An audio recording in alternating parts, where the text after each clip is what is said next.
Hit the like and subscribe for more dirt bike stuff. Granny shifting, not double clutching like you should. I just want to make it clear, I'm not trying to like beat up on people who ride electric bikes, or it doesn't even really matter to me what you ride, as long as you're riding something. Personally, to me, nothing sounds better than a good 252 stroke, so I'm not trying to make fun of or talk down about people who ride electric bikes. I know that's the future.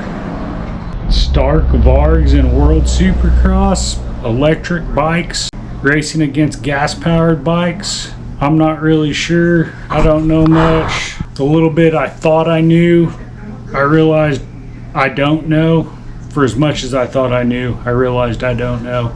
I think electric bikes racing against gas-powered bikes is a terrible idea, just because on a gas-powered bike, I've ridden around electric bikes on a gas-powered bike and you simply cannot hear them. And then that just goes back to, there was two things I was always told when you're racing you don't do. One is you do not look behind you, because it doesn't matter where you've been isn't as important as where you're going. And two, do not follow. You can't pass if you're following. And I know on a dirt bike when you're racing, you rely so heavily on being able to hear them back there. I feel like just like they have a 250 class and a 450 class, I'm all for having electric motorcycles racing Supercross if the electric bikes have their own class. I think they're just asking for trouble putting electric bikes out on the track with gas-powered bikes, because the guys on the gas-powered bikes are not going to be able to hear the guys on the electric bikes. The first time somebody goes to dive down the inside and cuts down to the inside and there's a guy on an electric bike who's there that he couldn't hear, he didn't know he was there, it's going to be game over. Can an electric bike outrun a gas-powered bike? Hell yeah. For about 20 minutes, 25 minutes till the battery starts dying. I know one dude who's got two of the Stark vargs or whatever they are, and he says if he rides his Stark varg on a motocross track all out at 30 minutes it's dying.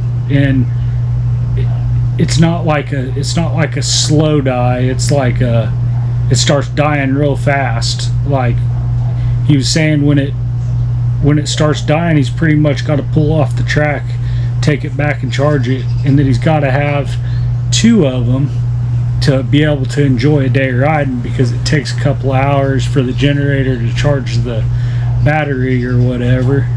So obviously Stark varg's gonna have to let the battery technology catch up. I mean, if you can't even go a 30-minute moto with him on it, which, I mean, he's like a good intermediate. I wouldn't say he's a pro by any means, but he can go fast. So, and if he has to have two of them and can basically go 30 minutes, like, that's kind of sketchy. Can electric motors beat gas motors? Absolutely, 100%. When you twist the throttle wide open, you're instantly into maximum power, like where it takes an internal combustion engine time to get there.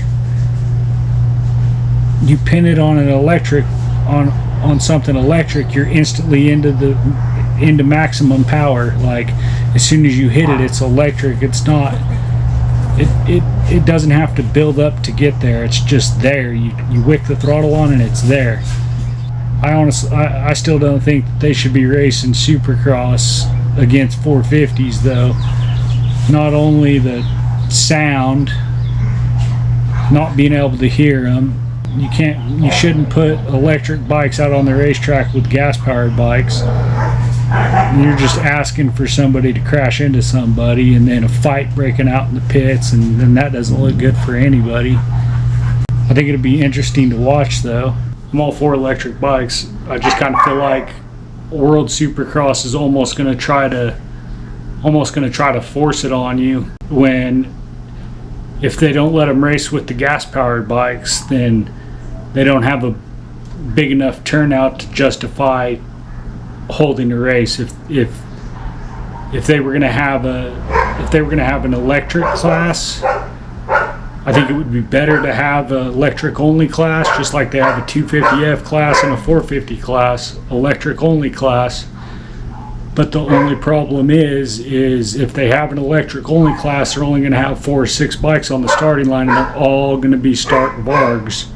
So they're going to try to allow the Stark vargs to mix in with the 450s, which is almost unfair as it is too, because the Stark vargs, they run like, I think they're running like 80 horsepower or something.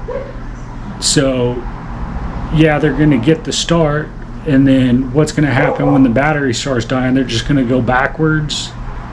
Like, I don't feel like they have the technology far enough along, from what I've heard, to be able to justify putting the electric bikes against the 450s.